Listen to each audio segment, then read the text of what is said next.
ജനഹൃദയങ്ങൾ ആർത്തിരമ്പി ഒഴുകുന്ന ജനസംശയമായി മാറിയ road show Perambra bus സ്റ്റാൻഡിനെ ലക്ഷ്യമാക്കി നീങ്ങുകയാണ്. പ്രിയപ്പെട്ടവരെ, വൈറസുകൾ മരണം മാടി വിളിച്ച ദുരന്തകാലത്ത് നിർഭയമായ ഒരു ജനതയെ നയിച്ച ധീരയായ വനിത സുഖാവ് ശൈലജ ടീച്ചർക്ക് ചുറ്റികരിവാൾ നക്ഷത്രമലയാളത്തിൽ വോട്ട് രേഖപ്പെടുത്തി കടത്തനാടിന്റെ ചരിത്രഭൂമിയിൽ നിന്ന് രാജ്യത്തിന്റെ പാർലമെന്റിലേക്ക് അയക്കാൻ സന്നദ്ധമായ ജനതയെ അഭിവാദ്യം ചെയ്തുകൊണ്ട് സുഖാവ് ശൈലജ ടീച്ചർ ഈ വാഹനത്തിന് തൊട്ടുപിന്നാലെ കടന്നു വരുന്നു. വൈറസുകൾ മരണത്തെ മാടി വിളിച്ച ദുരന്തകാലത്ത് ധീരയായ വനിത സുഖാവ് ശൈലജ ടീച്ചർ നിർഭയമായി ഒരു ജനതയെ നയിച്ചു. ശൈലജ ടീച്ചറുടെ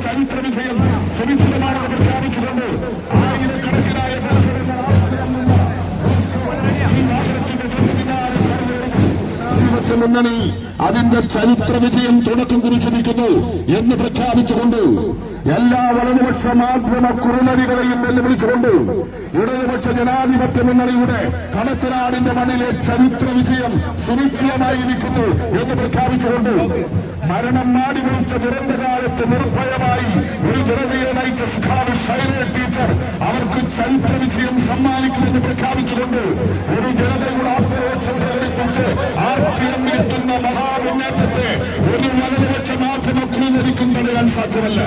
പ്രിയപ്പെട്ടവരെ, നിർഭയമായി ഈ ജനതയെ നയിച്ച ദുരന്തമുഖത്ത് മരണം മാടി വിളിച്ച ദുരന്തമുഖത്ത് ധീരമായി ഒരു ജനതയെ നയിച്ച ധീരയായ വനിത സുഖാവ് ശൈലജ ടീച്ചറുടെ നേതൃത്വത്തിൽ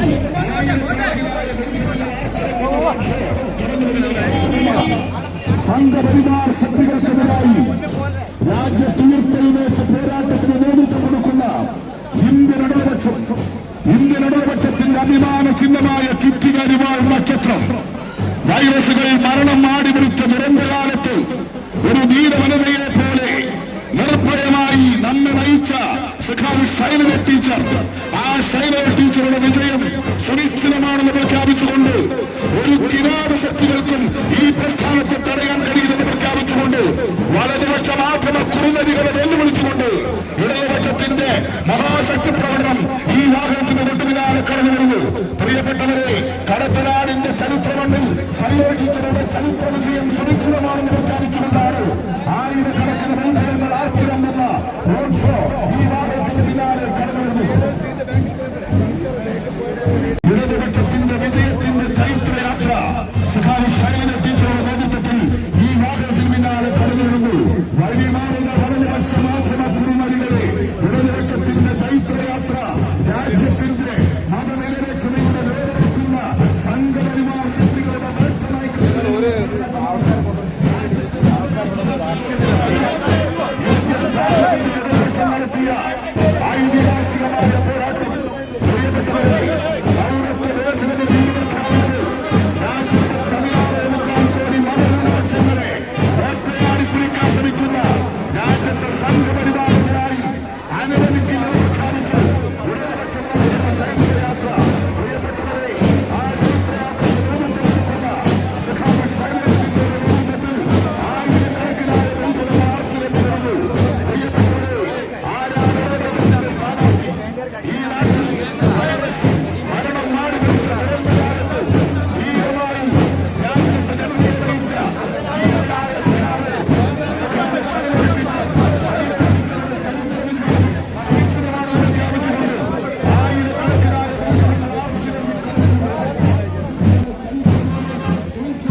ശക്തമായി തുടരുകയാണ്. ആയിരക്കണക്കിനായ ബഹുജനവാർത്തരംഭുന്ന റോഡ് ഷോ ഈ വാഹനത്തിന് പിന്നാലെ സഖാവ് ഷൈല ടീച്ചറുടെ നേതൃത്വത്തിൽ കടന്നു വരികയാണ്. പ്രിയപ്പെട്ടവരെ, വലതുപക്ഷ മാധ്യമ പുരോഗതികൾ ഈ വഴിയിൽ വഴിമാറി സഞ്ചരിക്കുക. ഇടതുപക്ഷത്തിന്റെ ചരിത്രയാത്ര സംഘപരിവാർ ശക്തികളുടെ വേരൊരുക്കാനുള്ള പോരാട്ടമാണ്. പ്രിയപ്പെട്ടവരെ, മതനിരപേക്ഷതയുടെ വേരൊരുക്കുന്ന സംഘപരിവാർ ശക്തികൾക്കെതിരായി ആർത്തിരിക്കുന്ന സമരഭൂമിയിലേക്ക് ഇടതുപക്ഷത്തിന്റെ ചരിത്രയാത്ര തുടരുകയാണ്. ആരാണ് ചരിത്രയാത്രയെ നയിക്കുന്നത്? നിരന്തരമായി നമ്മളിത്രയാടിയ വൈറസുകൾ മരണത്തെ മാറി വിളിച്ച നിർദ്ദയമായ സന്ദർഭത്തിൽ ഈ രാജ്യ ജനങ്ങളുടെ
ഈ മഹാജനപ്രവാഹം വിളിച്ചു പറയുന്നത് ഇത്തവണ വടകര പാർലമെന്റ് നിയോജക മണ്ഡലത്തിൽ ഇടതുപക്ഷ ജനാധിപത്യ ഇവിടെ ഇടതുപക്ഷ ജനാധിപത്യ മുന്നണിയുടെ എല്ലാ ഘടകകക്ഷികളുടെ നേതാക്കളുണ്ട്. സ്ത്രീകളും പുരുഷന്മാരും എല്ലാം അടങ്ങിയിട്ട് കുട്ടികളടക്കമുള്ള ആപാലവൃദ്ധം ജനങ്ങൾ ഇന്നത്തെ റോഡ് ഷോയിൽ പങ്കെടുത്തിരിക്കുകയാണ്. ഇത് നാടിന്റെ പ്രതീക്ഷയാണ്. നമ്മുടെ രാജ്യത്തെ വെട്ടിമുറിക്കാനൊരുങ്ങുന്ന സൗഹാർദ്ദം തകർക്കാനൊരുങ്ങുന്ന കേന്ദ്ര ഗവൺമെന്റിന്റെ ചെയ്തികൾക്കെതിരായിട്ടുള്ള അതിശക്തമായ പ്രതിഷേധം ഇന്ത്യൻ പാർലമെന്റിൽ വരേണ്ടതായിട്ടുണ്ട്. കഴിഞ്ഞ തവണ ഇവിടെ നിന്ന് തെരഞ്ഞെടുത്ത UDFന്റെ MP-മാർ സിറ്റിസൺഷിപ്പ് അമെന്റ്മെന്റ് ആക്ട് പാസ്സാക്കുമ്പോൾ പോലും മൗനം ദീക്ഷിച്ചു വന്നത് അങ്ങേയറ്റം ഭയാനകമായിട്ടുള്ള കാര്യമാണ്. അവിടെ ശക്തമായി പ്രതിഷേധിച്ചത് ഇടതുപക്ഷ MP-മാരാണെന്ന് നമുക്ക് കാണാൻ സാധിക്കും. ഞങ്ങൾ 20 പേർ ഇത്തവണ ഈ നാട്ടിലെ ജനങ്ങൾ ഞങ്ങൾ 20 പേരെ ഇന്ത്യൻ പാർലമെന്റിലേക്ക് തെരഞ്ഞെടുത്തയച്ചാൽ ഈ രാജ്യത്തിന്റെ ഭരണഘടനയും ഈ രാജ്യത്തിന്റെ ജനാധിപത്യവും മതേതരത്വവും തകർക്കുന്നവർക്കെതിരെ ശക്തമായി അവിടെ പ്രതിഷേധിക്കാൻ തയ്യാറാണ്. നമ്മുടെ രാജ്യത്തിന്റെ ഐക്യം കാത്തു സൂക്ഷിക്കുന്നുണ്ട്. ഞങ്ങൾ ഒരുമിച്ച് പോരാടുകയാണ്. അവിടെ ഒരു ഗവൺമെന്റ് ഇന്ത്യ മുന്നണിയുടേത് ജനാധിപത്യ മതേതര പ്രസ്ഥാനങ്ങളുടെ കൂട്ടായ്മയിൽ അവിടെ ഒരു മതേതര ഗവൺമെന്റ് രൂപം കൊള്ളാനുള്ള സാധ്യതയുണ്ടാകുമ്പോൾ അതിനേറ്റവും നല്ല ദിശാസൂചകമായി കരുത്തായി ഇടതുപക്ഷത്തിന്റെ സാന്നിധ്യം ഇന്ത്യൻ പാർലമെന്റിൽ ഉണ്ടാകണമെന്നുള്ളത് കേരളത്തിലെ സഹോദരന്മാർ തീരുമാനിക്കും എന്നുള്ള കാര്യം ഉറപ്പാണ്. ഇടതുപക്ഷമാണ് ചാഞ്ചല്യമില്ലാതെ മതേതരത്വത്തിനും ജനാധിപത്യത്തിനും വേണ്ടി നിലകൊള്ളുന്നത് എന്ന് അനുഭവത്തിന്റെ വെളിച്ചത്തിൽ നിങ്ങൾക്ക് എല്ലാവർക്കും മനസ്സിലായിട്ടുണ്ടാകും. അതുപോലെ തന്നെ കേരളത്തിന്റെ സുരക്ഷിതത്വം അതൊരു മാതൃകയാണ്. ഈ കേരളത്തിലാണ് മനുഷ്യർക്ക് ഇഷ്ടമുള്ള ദൈവത്തെ പ്രാർത്ഥിക്കാനും ഇഷ്ടമുള്ള ആഹാരം കഴിക്കാനും ഇഷ്ടമുള്ള വസ്ത്രം ധരിക്കാനും സ്വാതന്ത്ര്യമുള്ളത്. നാം ഏകോദര സഹോദരങ്ങളെ പോലെ ജീവിക്കുന്നു. അത്തരമൊരു ചിന്തക്ക് പോർലേൽപ്പിക്കാൻ പലരും ശ്രമിക്കുന്നു എങ്കിലും അതൊന്നും ഇവിടെ നടക്കാത്തത് ഇടതുപക്ഷ ജനാധിപത്യ മുന്നണിയുടെ ശക്തമായ സാന്നിധ്യം ഇവിടെ ഉള്ളതുകൊണ്ടാണ്. കേരളം ഒരു മാതൃകയായി ഇന്ത്യ രാജ്യത്തിന് കാട്ടിക്കൊടുക്കുന്ന പാതയാണ് ഈ സമാധാനത്തിന്റെ പാത. ഇത് ഇന്ത്യക്കാകെ മാതൃകയാകും വിധം നമുക്ക് ചൂണ്ടിക്കാണിക്കാൻ കേരളത്തിൽ നിന്ന് തെരഞ്ഞെടുക്കപ്പെടുന്ന MP-മാർ ഇന്ത്യൻ പാർലമെന്റിൽ എത്തേണ്ടതുണ്ട്. വടകര പാർലമെന്റ് നിയോജക മണ്ഡലത്തിന്റെ വികസന പ്രശ്നങ്ങളും ഒരു പ്രധാന വിഷയമാണ്. ഒരുപാട് പ്രശ്നങ്ങൾ ഈ തെരഞ്ഞെടുപ്പ് പര്യടനവുമായി ചെല്ലുമ്പോൾ ജനങ്ങൾ സൂചിപ്പിച്ചിട്ടുണ്ട്. വന്യമൃഗശല്യമുണ്ട്. അത് പരിഹരിക്കാൻ കേന്ദ്ര ഗവൺമെന്റിന്റെ കൂടി നിയമവലികളിൽ മാറ്റമുണ്ടാകണം, സാമ്പത്തിക സഹായമുണ്ടാകണം. ഞങ്ങൾ ഉറക്കെ പറയുന്നു, ഇവിടെ നിന്ന് തെരഞ്ഞെടുക്കപ്പെട്ടാൽ ഈ വടകര പാർലമെന്റ് നിയോജക മണ്ഡലത്തിലെ കർഷകരുടെയും കൃഷിക്കാരുടെയും പ്രശ്നങ്ങൾ രാജ്യത്തെ ഗവൺമെന്റിന് മുമ്പാകെ ഉന്നയിക്കുന്നതിനും എല്ലാവരുടെയും സഹായത്തോടുകൂടി നാട്ടിലെ ജനങ്ങളുടെ പിന്തുണയോടുകൂടി ജനങ്ങളുടെ പ്രശ്നങ്ങൾ പാർലമെന്റിൽ ഉന്നയിക്കുന്നതിന് ഞാൻ തയ്യാറാകും എന്നാണ് ആദ്യം തന്നെ പറയാനുള്ളത്. കഴിഞ്ഞ 5 വർഷക്കാലം കേരളത്തിലെ ആരോഗ്യ സാമൂഹ്യനീതി വനിതാ ശിശുക്ഷേമ മന്ത്രിയായിരിക്കാൻ എനിക്ക് അവസരമുണ്ടായിട്ടുണ്ട്. ആ സമയത്ത് കേരളത്തിന്റെ ആരോഗ്യ മേഖലയെ പരിഷ്കരിക്കുന്നതിന് പീപ്പിൾസ് ഫ്രണ്ട്ലിയായി രോഗീ സൗഹൃദമായി മാറ്റുന്നതിന് നടത്തിയ ഇടപെടലുകൾ ഈ നാട്ടിലെ ജനങ്ങളുടെ മുമ്പാകെയുണ്ട്. എല്ലാം പൂർത്തിയായെന്ന് പറയുന്നില്ല. പ്രൈമറി ഹെൽത്ത് സെന്ററുകളെ കുടുംബാരോഗ്യ കേന്ദ്രങ്ങളാക്കി മാറ്റിക്കൊണ്ട് ഉച്ചവരെ മാത്രം ഡോക്ടർമാരുണ്ടായിരുന്ന PHCകളിൽ വൈകുന്നേരം വരെ OP ഉള്ള അവസ്ഥയും പ്രൈമറി ഹെൽത്ത് സെന്ററിൽ തന്നെ പരിശോധനയ്ക്ക് ആവശ്യമായ ലബോറട്ടറികൾ സ്ഥാപിച്ചു വലിയ മാറ്റമാണ് ആരോഗ്യ മേഖലയിൽ ഉണ്ടാക്കാൻ തുടങ്ങിയത്. കുറെ പൂർത്തിയായി ഇപ്പോൾ പ്രവർത്തനങ്ങൾ നടന്നുകൊണ്ടിരിക്കുന്നു. 700-ലേറെ PHCകളാണ് കുടുംബാരോഗ്യ കേന്ദ്രങ്ങളായി മാറിയത്.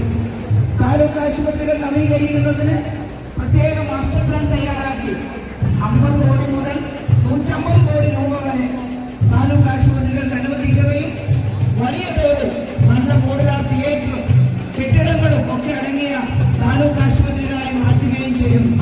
ചിലത് പൂർത്തിയായി ഉദ്ഘാടനം കഴിഞ്ഞു, ചിലത് നിർമ്മാണ പ്രവർത്തനങ്ങൾ നടന്നുകൊണ്ടിരിക്കുകയാണ്. വടകര പാർലമെന്റ് മണ്ഡലത്തിന്റെ ഓരോ ഭാഗത്ത് ചെല്ലുമ്പോഴും ഇത്തരത്തിലുള്ള പ്രവർത്തനങ്ങൾ ജനങ്ങൾ ഇങ്ങോട്ട് ചൂണ്ടിക്കാണിക്കുന്നുണ്ട്. ടീച്ചർ, നിങ്ങൾ കൊണ്ടുവന്ന കുടുംബാരോഗ്യ കേന്ദ്രമാണ്, ഞങ്ങൾക്ക് വലിയ ആശ്വാസം ഉണ്ടായിട്ടുണ്ട് എന്ന് പറയും വിധം ഈ നാടിനോടുള്ള പരിചയം സ്ഥാപിക്കാൻ ആ കാലത്ത് എനിക്ക് കഴിഞ്ഞിരുന്നു എന്നുള്ളത് ഇപ്പോൾ കൂടുതൽ വ്യക്തമായിട്ട് മനസ്സിലാവുകയാണ്. വലിയ പിന്തുണയാണ് ജനങ്ങൾ അക്കാര്യത്തിൽ തരുന്നത് ഓരോ സ്ഥലത്ത് ചെല്ലുമ്പോൾ.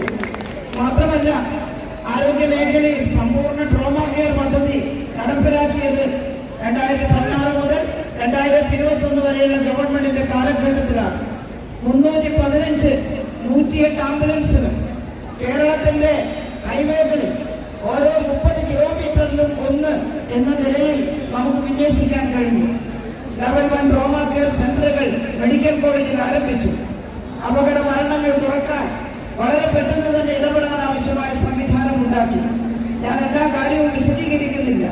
സമ്പൂർണ്ണ ക്യാൻസർ സ്ട്രാറ്റജിക് ആക്ഷൻ പ്ലാൻ ഉണ്ടാക്കി. നമ്മുടെ ക്യാൻസർ കെയർ സെന്ററുകളുടെ നേതൃത്വത്തിൽ ക്യാൻസർ രജിസ്ട്രി ഉണ്ടാക്കിക്കൊണ്ട് ക്യാൻസർ എളുപ്പത്തിൽ കണ്ടുപിടിക്കാനും അതിന് ചികിത്സ തേടാനുമുള്ള സംവിധാനം ഉണ്ടാക്കാൻ നടപടികൾ കൊണ്ടുവന്നു. നമ്മൾ ജില്ലാ ആശുപത്രികളിലേക്ക് ആദ്യമായി മെഡിക്കൽ കോളേജുകളിൽ മാത്രം ലഭ്യമാകുന്ന സൂപ്പർ സ്പെഷ്യാലിറ്റികൾ കാർഡിയോളജി, നെഫ്രോളജി, ന്യൂറോളജി എന്നിവ ജില്ലാ ആശുപത്രിയിലേക്ക് കൊണ്ടുവന്നു.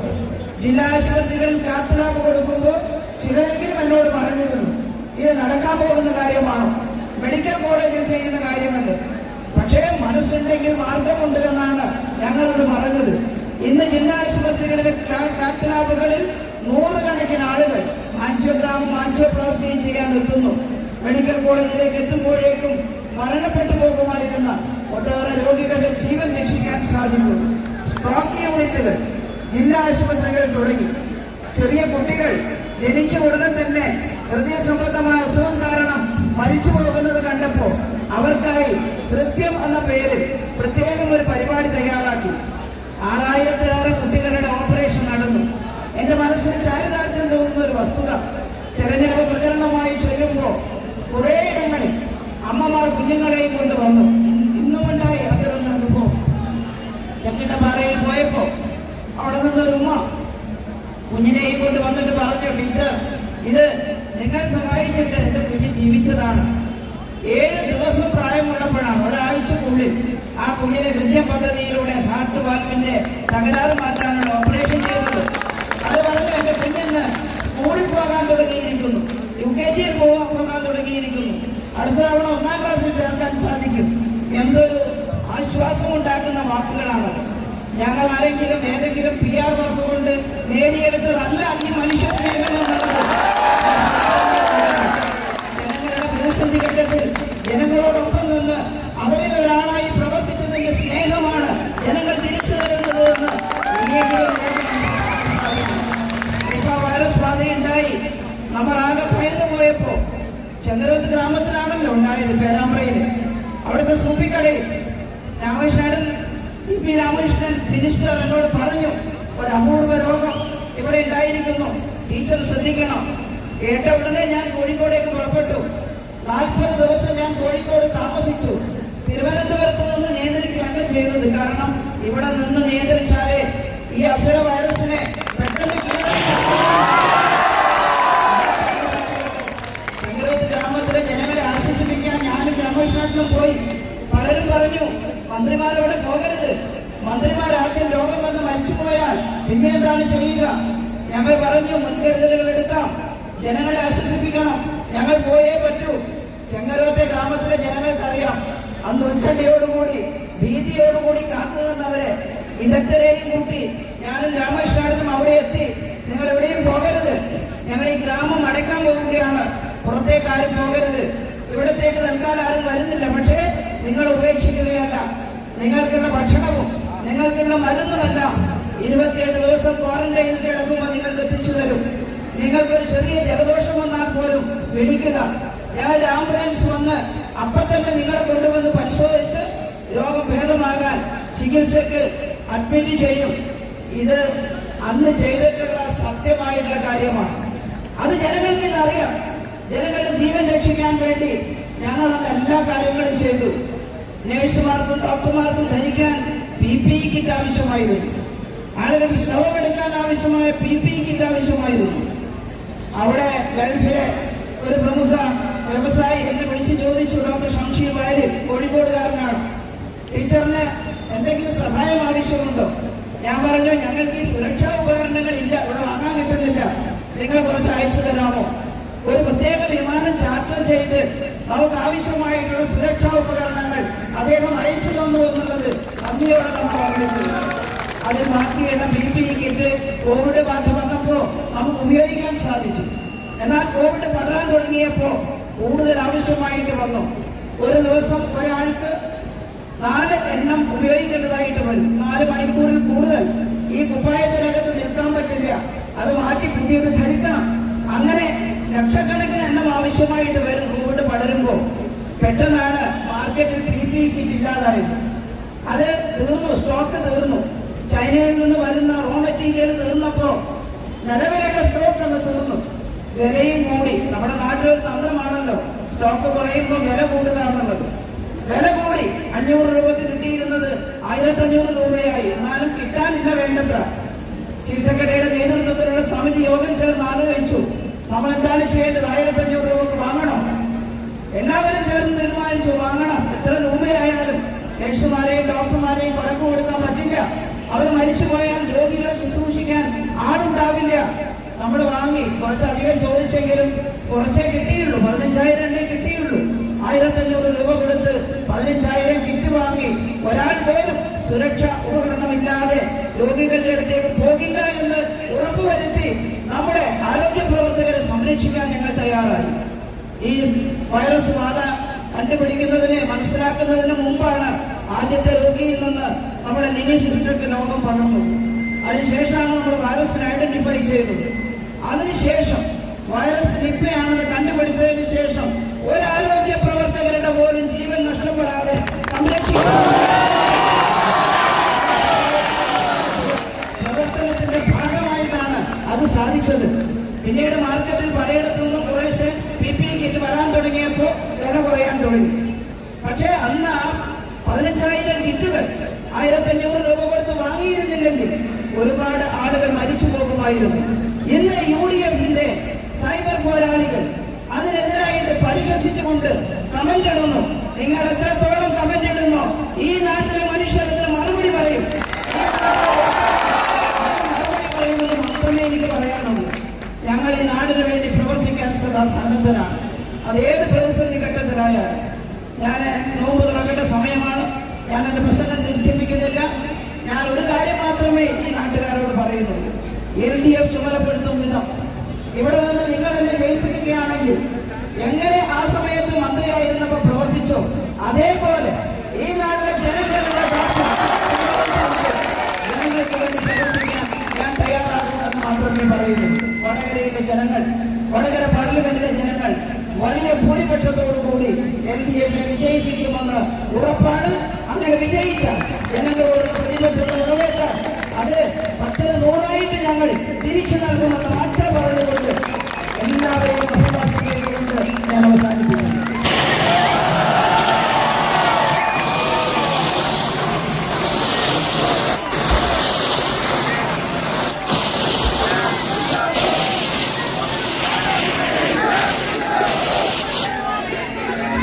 Amen.